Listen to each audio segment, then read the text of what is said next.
Hey guys, I'm Rich from NeoWin. Today we're unboxing the Dell XPS 13. Now this is the new model. It has 8th generation Core i7 processor. Now that's the i7 8550U. Okay, so if you're not familiar with the new 8th gen processors, they're quad core now. So previously, if you bought a laptop or Ultrabook or anything like that, it was if it had a U series chip, it was dual core, right? Unless you bought like a gaming laptop or like an XPS 15, that was an H series, which is quad core, high power. So the U series is still the low powered chip, but now it packs a lot more of a punch because it's quad core, especially for multitasking workflows, video editing, and games and stuff like that.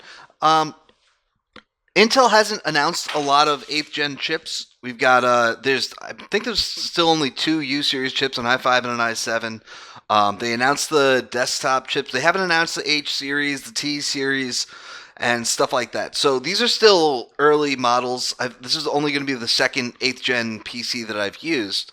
Okay, so we're going to unbox it, and the packaging is pretty much the same as when I opened up the XPS 15, which I just reviewed.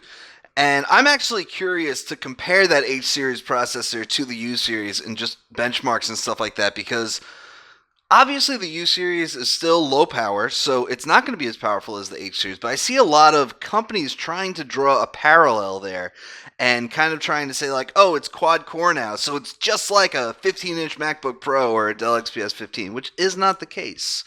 Okay, so the packaging, we have the XPS 15 here and a quick start guide. And that's all that's in this little box, all right? And it came in a bigger box, this little box.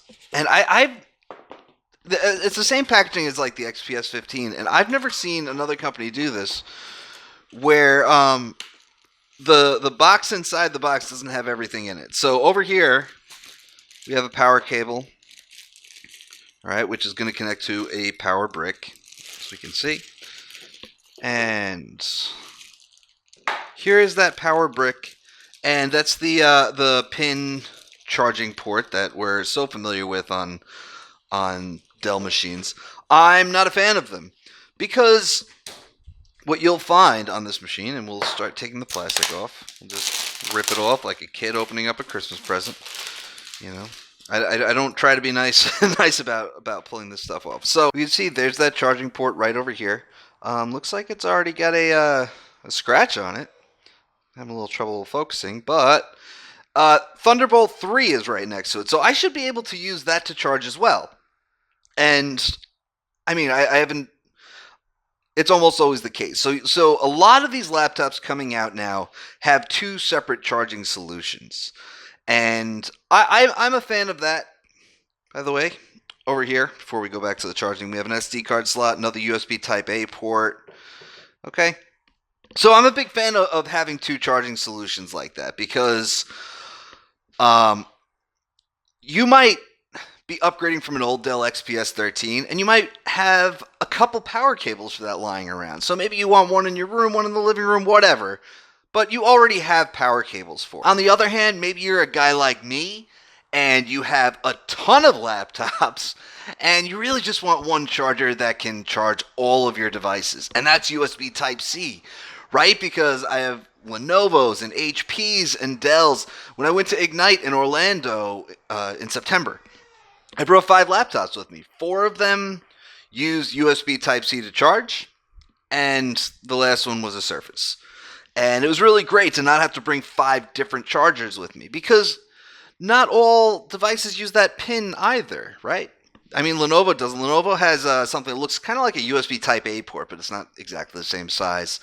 And HP is pretty much all in on USB Type-C at this point. So we can see the keyboard here. Again, pretty much the same as the XPS 15. If you checked out my review on that and the unboxing, the keys feel a little more firm, just from playing with it right there. You can see we have the carbon fiber interior. The outside of the body is aluminum. Okay, and if we boot it up,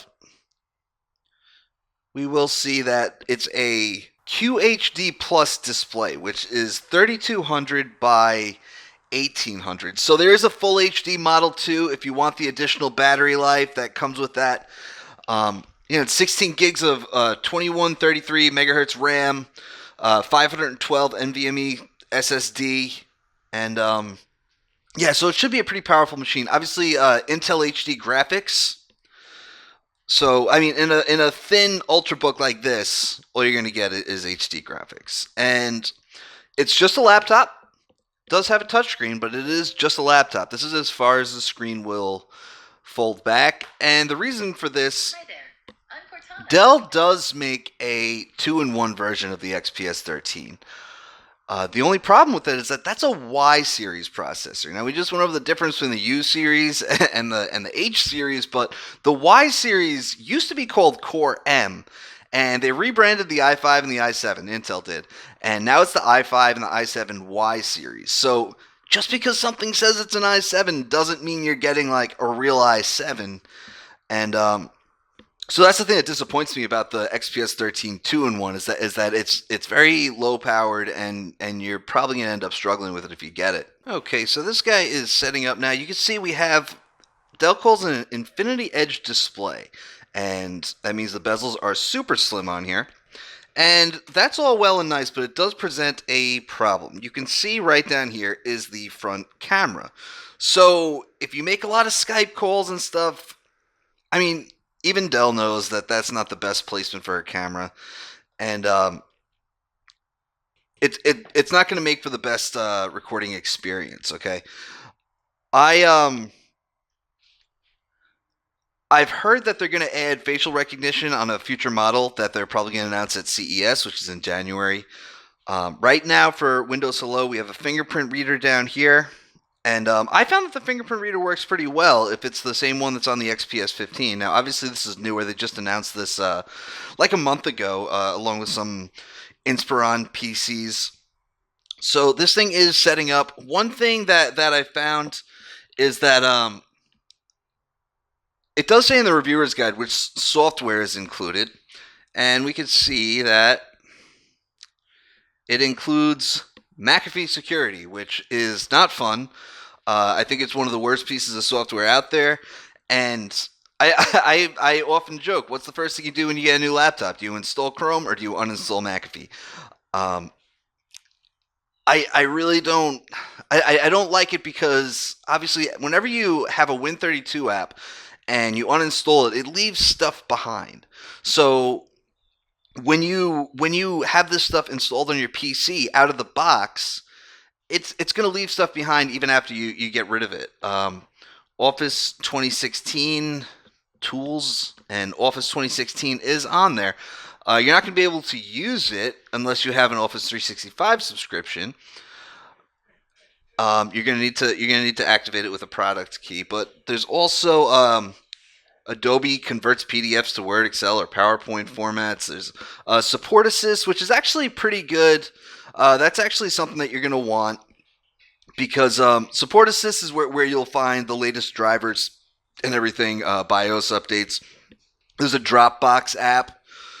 That's easily uninstalled, and that's really all I want. I'm not even a fan of having. I'm not even a big fan of having Office installed when I first set up a new PC because those apps are coming to the store soon, and when those store apps, they'll be easily uninstallable. You can see we do have to activate it, but store apps are easily uninstallable. Like there's a bunch of apps that will come through the store. They're not there yet. Like Microsoft Solitaire Collection is one of them. And those apps Microsoft puts on there, you're going to see Candy Crush Soda Saga show up, Bubble Witch Saga 3 or whatever it is. And you can just uninstall these by holding your finger right there, hitting uninstall, and it's that simple. So, I mean, I'm a big fan of Dell's XPS 13, its entire XPS line, because they're fantastic devices. The keyboard feels nice. I like the carbon fiber inside and the aluminum outside.